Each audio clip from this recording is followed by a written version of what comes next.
आज मैं आप लोग को भगवान शिव के भक्त हरिकेश यक्ष की कथा सुनाने जा रही हूँ। आप इस कथा को ध्यानपूर्वक सुनिएगा। जो भी मनुष्य इस कथा को ध्यानपूर्वक सुनेगा उसकी सभी मनोकामनाएं पूर्ण होंगे और जीवन में हमेशा सुख समृद्धि बनी रहेगी। तो चलिए हम लोग कथा को शुरू करते हैं। प्राचीन काल में रत्नभद्र नाम से प्रसिद्ध एक धर्मात्मा यक्ष गंधा मादन पर्वत पर रहता था। उनके पूर्वभद्र नाम के एक पुत्र उत्पन्न हुआ। अंत में अनेक भोगों को भोग कर उस रत्नभद्र ने शिव ध्यान प्रयाण को परम शांत शिवलोक को प्राप्त किया। पिता के शिवलोक चले जाने पर पूर्णभद्र ने संतानहीन होने से अपनी भार्या कनक कुंडला नाम की यक्षिणी से कहा, प्रिय, मुझे पुत्र के बिना यह राज्य और महल आदि अब शून्य मालूम होता है। कनक कुंडला बोली, हे प्राणनाथ, आप यज्ञवान होकर पुत्र के लिए क्यों खेद करते हैं? यदि यही इच्छा है तो पुत्र मिलने का उपाय कीजिए। इस जगत में उद्यमी लोगों को क्या दुर्लभ है। जो प्राणी प्रबंध के भरोसे रहते हैं वह निसंतान का पुरुष हैं, क्योंकि अपना किया हुआ कर्म ही प्रबंध है और कुछ नहीं। इस कारण प्रतिकूल प्रबंध को शांत करने के लिए समस्त कारणों को भी कारण रूप से भगवान शिव की शरण में जाना चाहिए। यदि आप सर्वश्रेष्ठ पुत्र चाहते हैं तो भगवान शिव की शरण को ग्रहण कीजिए, क्योंकि भगवान शिव ही एक ऐसे हैं जो आपके पुत्र की प्राप्ति में मदद कर सकते हैं, जो आपको पुत्र प्राप्त होने के लिए सौभाग्य दे सकते हैं। तो आपको भगवान शिव की शरण में जाना चाहिए। अपनी पत्नी की बात सुनकर यक्षराज ने गीत वाग से भगवान शिव का पूजन कर पुत्र की अभिलाषा पूर्ण किया। उसका नाम हरिकेश पड़ा। पुत्र उत्पन्न होने की प्रशंसा से उसने अनेकों दान पुण्य किए। जब हरिकेश 8 वर्ष का हुआ तभी से वह खेल में धूली बालू का शिवलिंग बनाकर दुर्वों से उनका पूजा करता था। अपने साथियों को शिव नाम से ही पुकारता था। वह शिव का बहुत ही बड़ा भक्त निकला। वह भगवान शिव को बहुत ही पूजता था और वह भगवान शिव को बहुत मानता था। अपने साथियों को शिव नाम से ही पुकारता था। वह रात दिन हे चंद्रशेखर, हे भूतेश, हे मृत्युंजय, हे नीलाकंठ आदि पवित्र नामों का उच्चारण करता रहता था और मित्रों को प्रेम करता हुआ बार बार इन्हीं नामों से पुकारता था। उसके कान के नाम में के अतिरिक्त अन्य किसी को ग्रहण नहीं करता था। वह शिव मंदिर को छोड़कर किसी अन्य जगह नहीं जाता था। उसके नेत्र में शिव के अतिरिक्त और कुछ देखने की इच्छा नहीं रहती थी। वह भगवान शिव के सिवा किसी जगहों पे घूमना पसंद नहीं करता था, न ही वह किसी अन्य चीज़ को देखना पसंद करता था, क्योंकि उसके मन में और हृदय में भगवान शिव ही बस निवास करते थे। वह भगवान शिव के सिवा और कुछ के बारे में नहीं सोचता था, न ही किसी चीज़ को देखने की वह इच्छा रखता था। वह स्वप्न में भी भगवान शिव को ही देखा करता था। जब भी वह रात में सोता था तो स्वप्न में भी वह केवल भगवान शिव को ही देखता था। उसके अतिरिक्त वह और किसी को देखना पसंद नहीं करता था। हरिकेश की यह दशा देखकर उसके पिता ने उसे गृह कार्य में लगाने की अनेक चेष्टा की, किंतु उस पर कोई असर नहीं हुआ। अंत में हरिकेश घर से निकल गया। कुछ दूर जाकर उसे भ्रम हो गया और वह मन ही मन कहने लगा, हे शंकर, कहाँ जाऊँ, कहाँ रहने से मेरा कल्याण होगा। यह सोचकर उसने अपने मन में विचार किया कि जिसकी कहीं ठिकाना नहीं है उसका काशीपुरी ही है, काशीपुरी में ही उसका आधार है। इस प्रकार से निश्चय कर वह काशीपुरी को गया। जिस अविमुक्त क्षेत्र में पंच भौतिक देह त्याग कर प्राणों का शिव की प्रशंसा में से फिर देह से संबंध निकल ही नहीं रहा था, उस आनंदवन में जाकर तप करने लगा। वह काशीपुरी पहुंचकर भगवान शिव की पूजा आराधना में लग गया और भगवान शिव की पूजा आराधना करने लगा, क्योंकि वह काशीपुरी में ही जाके बस गया। कुछ समय बाद भगवान शिव ने पार्वती को अपना विहार वन दिखाया। वह अनेक सुगंधित पल्लों से शोभित तथा शिव बोले, हे देवी, जैसे तुम मुझको बहुत प्रिय हो, वैसे ही यह आनंद वन भी मुझे परम प्रिय है। मेरे अनुग्रह से इस आनंद वन में मेरे मरे हुए को जन्म मरण के बंधन नहीं होता है, अर्थात वह फिर संसार में जन्म नहीं लेता है। पुण्य आत्मा के कर्मबीज विश्वनाथ की प्रज्वलित अग्नि में जल जाते हैं, उसी से फिर से वे गर्भाशय में नहीं आते हैं। जो भी लोग ये काशी की नगरी में आते हैं और मर जाते हैं, उन्हें फिर से उनको जन्म नहीं होता है और नहीं वह कभी माँ की कोख से अब जन्म लेते हैं, क्योंकि वह काशी की नगरी में जो मरता है उसका जिसका मृत्यु होता है वह मोक्ष की प्राप्ति हो जाता है। काशीवासी लोगों को देहांत समय में मैं ही तारक ब्रह्म ज्ञान का उपदेश देता हूँ, जिससे वे उसी क्षण मुक्त हो जाते हैं।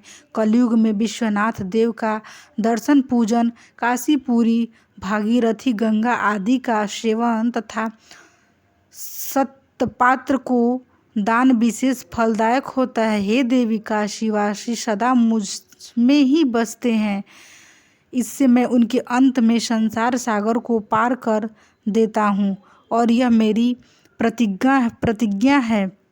इस तरह वार्तालाप करते करते भगवान शिव उस स्थान पर गए जहाँ हरि के समाधि लगाए बैठा था। उसको देखकर पार्वती ने कहा, भगवान, यह आपका तपस्वी भक्त है, इस समाधि भक्त को वर देकर इसका मनोरथ पूर्ण कीजिए। इसका चित्त केवल आप में ही लगा है और इसका जीवन भी आपके ही अधीन है।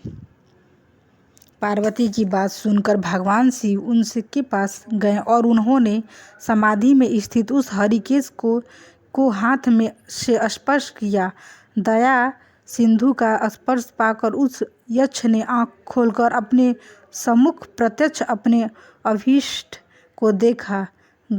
गदगद स्वप्न में यक्ष ने कहा कि हे शोभो, हे पार्वती पते, हे शंकर, आपकी जय हो।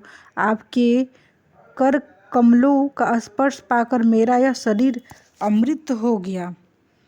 यह प्रकार प्रिय वचन सुनकर भगवान शिव बोले, हे यक्ष, तुम इसी क्षण मेरे वर से मेरे क्षेत्र के दंड नायक हो जाओ।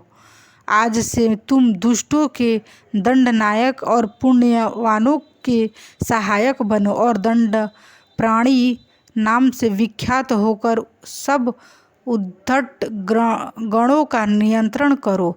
मनुष्यों में सत्य अर्थात नाम वाले संभर और उद्धर्म, ये दोनों गण सदा तुम्हारे साथ रहेंगे। तुम काशीवासी जनों के अद्राता, प्राणदाता, ज्ञानदाता हो और तुम मेरे मुख से निकले तारक मंत्र के उपदेश से मोक्षदाता होकर नियमित रूप से काशी में निवास करोगे। भगवान शिव की कृपा से वही हरिकेश यक्ष काशी के दंड प्राणी के रूप में स्थित हो गया और भक्तों के कल्याण में लग गया। वह काशी में जाकर बस गया और भगवान के कहे अनुसार वह कार्य में लग गया और जो भी मनुष्य गलत कर्म करते उसको दंड देता और जो अच्छे कर्म करते उसके कल्याण करता और वह भगवान के हमेशा उनके आज्ञा का पालन करता और उनकी पूजा आराधना में लग गया। वह उसका अपना जीवन वह भगवान शिव के लिए समर्पित कर दिया और भगवान शिव का ही भक्त हुआ। क्योंकि भगवान शिव को जो भी अगर भगवान शिव के प्रति अगर किसी का प्रेम है, विश्वास है, तो भगवान शिव भी अपने भक्तों के भरोसे को कभी नहीं तोड़ते हैं। एक न एक दिन भगवान शिव उसके भरोसे की लाज रखने आते हैं। अपने भक्तों की भगवान शिव परीक्षा लेते हैं, लेकिन जब उनका साथ देते हैं तो हमेशा के लिए साथ देते हैं। इसीलिए भगवान शिव पे आप हमेशा भरोसा बनाए रखिएगा। जो भी भगवान शिव पे भरोसा करता है, भगवान शिव उसकी पुकार ज़रूर सुनते हैं। भगवान शिव की भक्ति करने से लोगों को बहुत ही सुखद जीवन और मोक्ष की प्राप्ति होती है। जो भी लोग भगवान शिव की पूजा अर्चना करते हैं तो उसको मोक्ष की प्राप्ति होती है। क्योंकि भगवान शिव ही एक ऐसे देव हैं जो अगर कोई भी मोक्ष की प्राप्ति करना चाहता है तो भगवान शिव की पूजा अर्चना से ही वो अपने जीवन में मोक्ष की प्राप्ति कर सकता है। नहीं तो वह यही जीवन में वो अपना इसी मृत्यु और जन्म मरण में वह अपना जीवन भर वो इसी चक्र में घूमता रहेगा। इसीलिए यदि आप भगवान शिव को ध्यानपूर्वक पूजिए, भगवान शिव को पिता समझकर मानिए। भगवान शिव हर किसी के दुखों को दूर करने वाले हैं, तो आपके भी दुखों को अवश्य दूर करेंगे, क्योंकि भगवान शिव देवों के देव महादेव हैं। भगवान शिव बहुत ही दयालु हैं, वो हर किसी के दुख को दूर करते हैं। आप भगवान शिव की पूजा अर्चना कीजिए, भगवान शिव ज़रूर सुनेंगे। अगर आपको कोई भी परेशानी हो तो आप भगवान शिव का हमेशा दिन भर में भगवान शिव का नाम हमेशा अपने जुबान पे लाते रहिए। ओम नमः शिवाय, श्री शिवाय नमस्तुभ्यं, महामृत्युंजय मंत्र या जो भी आप भगवान शिव का नाम हमेशा भजते रहिए, क्योंकि इस नाम से भी आपका भगवान शिव के प्रति प्रेम विश्वास होगा और आप भगवान शिव के समीप पहुँचेंगे, भगवान शिव के आप करीब पहुँचने की कोशिश करेंगे। क्योंकि जो भी लोग भगवान शिव को याद करते हैं, भगवान शिव उसकी पुकार ज़रूर सुनते हैं। ऐसा नहीं कि भगवान शिव नहीं सुनते, वो सुनते हैं, क्योंकि वह एक एक जीव जंतु हर किसी की पुकार सुनते हैं, तो आपकी भी पुकार अवश्य सुनेंगे।